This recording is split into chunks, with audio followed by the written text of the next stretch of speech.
in Africa, there is this conception that that the dead are actually not dead. That is the basis for the practice of spiritism, which is invocation of the spirits of the dead and other acts. In China, you have the tomb cleaning festival, which took place last month, where people go to see their ancestors. They give food, they give drinks, they burn money, put clothes on the grave, present food, fruits, and all the like, which is which hinges on the fact that they recognize that the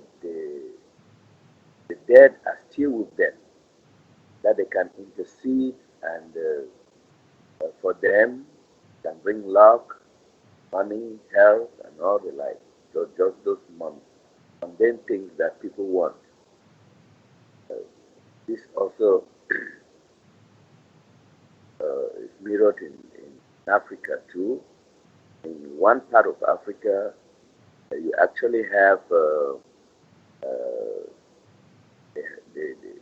very special form of spiritism there, which tells that after the person dies uh, and is buried, maybe after a few months, they dig up the grave again and take out the skull.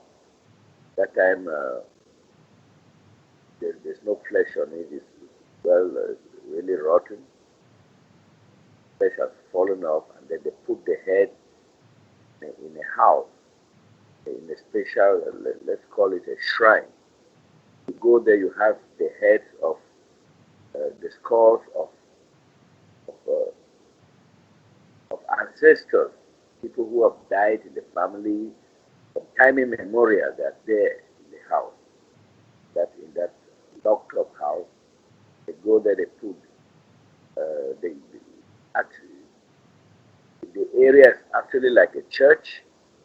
Go there, you have a problem, you go and talk to the ancestors, give food, give drinks, you slaughter animals, but keep there. And at times, whatever food you keep there soon disappears. You don't know where it has gone to. Maybe the dead come and eat it up, or they poke ants to come out and eat on their behalf, all the like. That people will leave from Europe, America, and all the like to go back home. When they have a problem, they go to that special house and they do this rites, this spiritual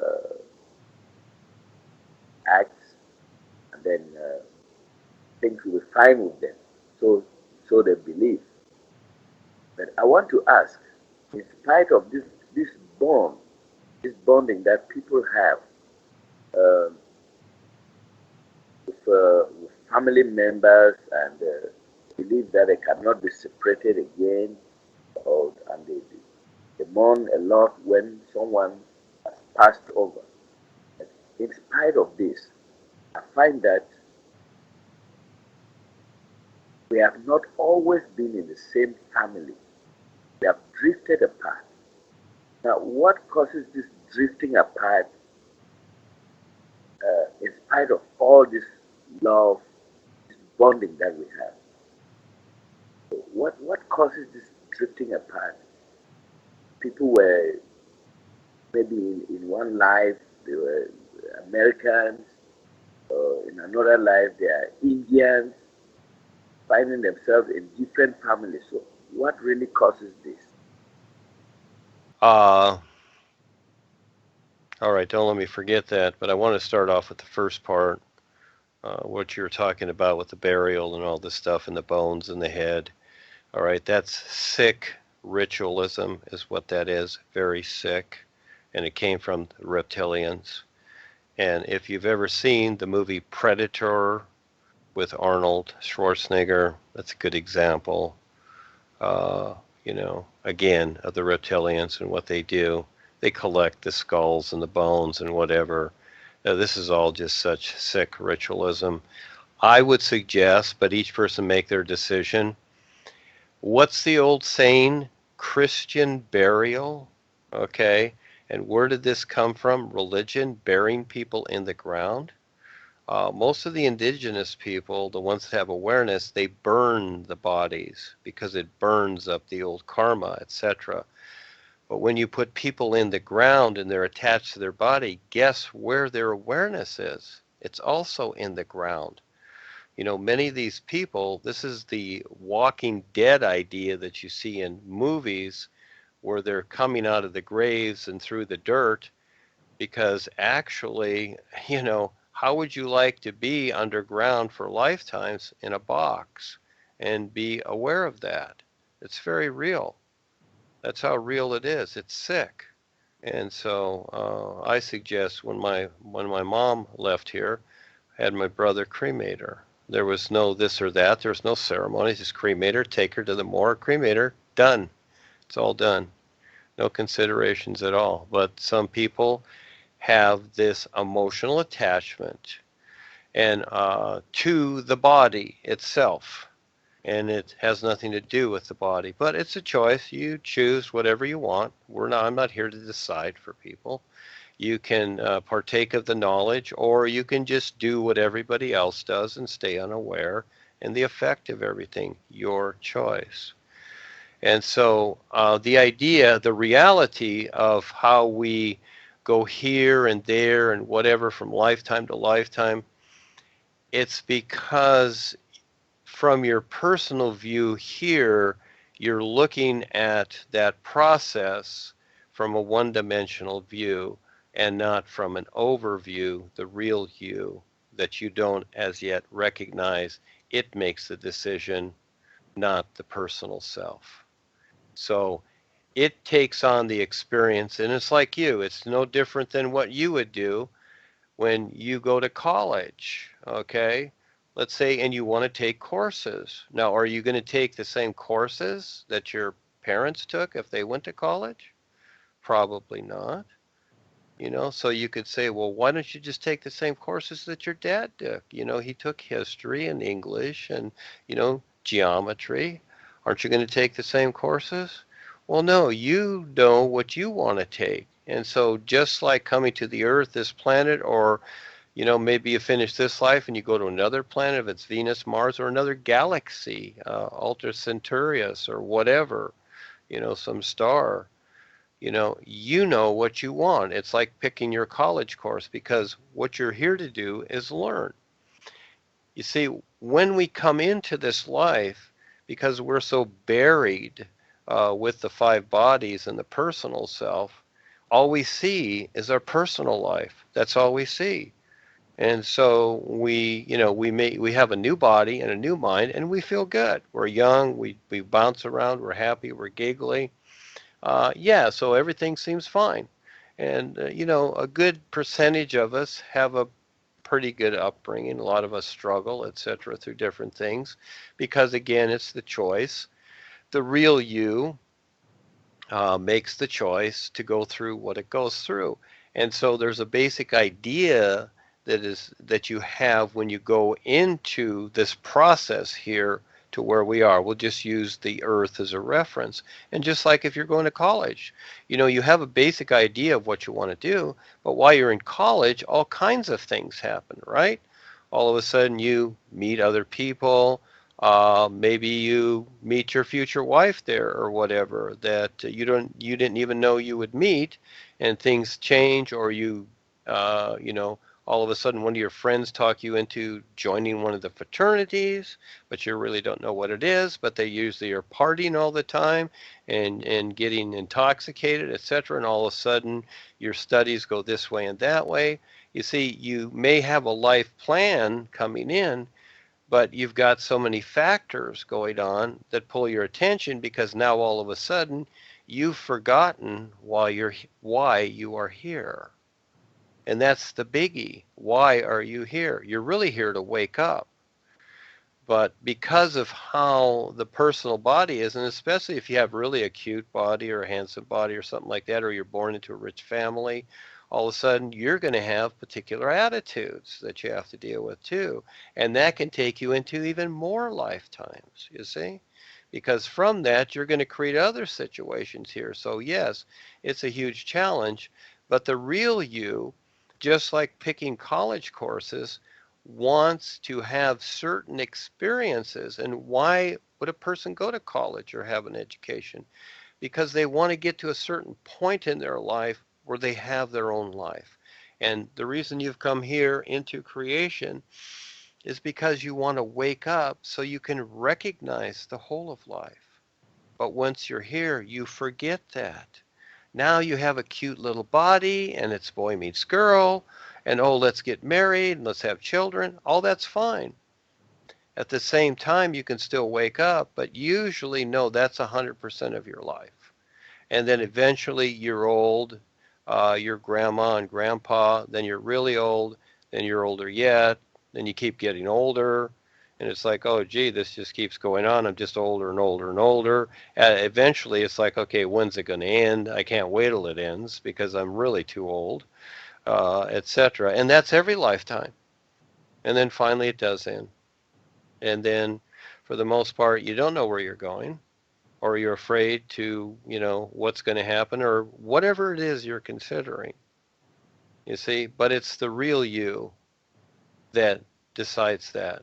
The real you that you don't see yet. You don't see yourself, the real you. And so that's why. So placement doesn't matter. Placement doesn't matter. It's interesting for myself as I came into this life and where I was born. But my destiny was to come to California. But I was to start off in St. Paul, Minnesota. And so from there, but my destiny was to come to the Pacific Ocean. And so this was the basic idea. But in the meantime, going through this adventure in a particular way, setting that up, and then going through the process to finally get here, you see? And that did create a comparison for me. It really did. Because if I was just born here, I'd probably never leave here because I have no desire to travel the world. I really don't, because I've been over this world many, many lifetimes. But I do want to go to Africa for the adventure and what I want to do with the projects. That's different. But in Huntington Beach here, no, even my dad, when he wanted me to come back as I was older here to Minnesota, I said, no, I don't leave Huntington Beach. Okay, this is where I am, and this is what I'm doing. So he came out here. I hadn't seen him for like 30 years since I was young. And so we decide that. So again, there's no mystery to anything, but we have been told that there is, but there's not. Once you have the knowledge, it's a lot more fun. Then your life becomes fun. It's not the drudgery of trying to find out and being the effect of things, you see? We're making everything fun. And this is where most people can't figure out. It's like, how can everything be fun?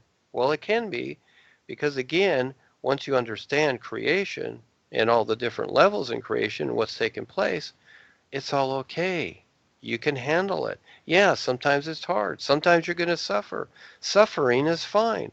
I'm not saying you chase suffering like you do money, but the thing is that whatever you do here, there are going to be particulars. You can't be protected from everything. But as you moment by moment go through every moment of experience and learn to be now and recognize what's taking place, it's going to be to your benefit overall. So it doesn't matter about the placement of things. And so I would say that from what we've come through in history and what we've come to know, and especially genealogy, families, and all that, okay, that's fine and interesting, but it's way overrated, okay, because it's just creation and you can recreate it. It's like an actor in a movie. He goes from one role to another, and that's all he does. He just plays the role. And you can decide at any moment to play any role you want. For me, I see that playing a role that benefits everything and everyone makes sense. And I forget myself and my own personal stuff. I just continually put myself in the activity, you see, and ignite things that do make a benefit for everybody else. So my focus is on everybody else. So all of a sudden, I have new friends and I have a real family, not just the fake family that I came in with, etc. And I don't put emotional ideas on the people that I know. I see that people that, what I see as a real person is a person that wants to wake up. That's a real person. Everybody else is just making their personal choices. And respectfully, that's fine. You want to mute King? That's fine. That's their personal choices. But I focus on the people that want to be real. That's what I focus on. And so situations are going to be according to the choices that people make. Again, it's all choices. You are the decider. There's nobody making choices for you. There's no fate other than the one that you decide. That's real. And so prophecy, it's really baloney is what it is, but it's just cause and effect. But if people want to follow these ideas, hey, go for it. The end result is you'll just be the effect of everything that you've decided. If that's fine with you, hey, have fun. But you don't have to be. You can be aware and wonderful and shine like the sun. So again, those are the particulars until we become aware, completely aware, Charles, that people go through. But the best part is the isness of life. When you recognize it, all that stuff can just be let aside, like old books on the shelf. Just let them be on the shelf. If you need them as a reference, they're always there, but you don't have to carry them around.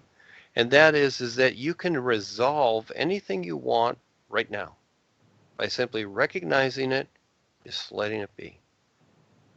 And then decide something that makes sense because we all want the activity. Again, I love my construction business. It was very hard work. I had to discipline myself to not do the hard work because I liked it. So I had to discipline myself, and I accepted that. I faced that to sit down and write and do it. And this is what I've done.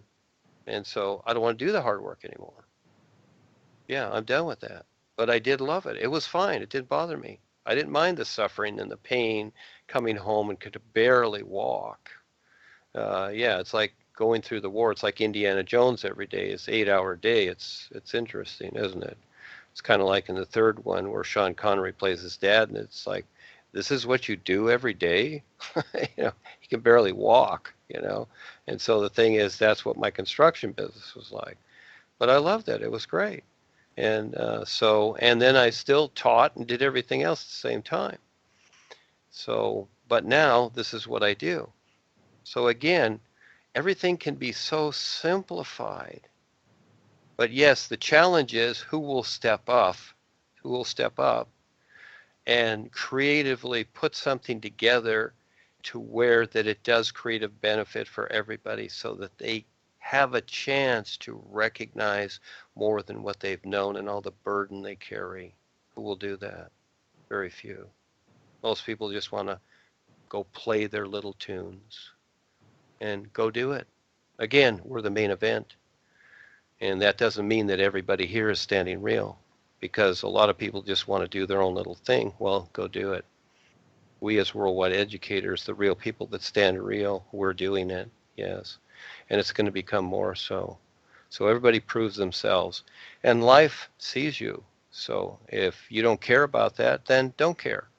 But I do, because I love standing real with the whole of life to recognize it as it recognizes me. Yes, Charles. So everything is fine.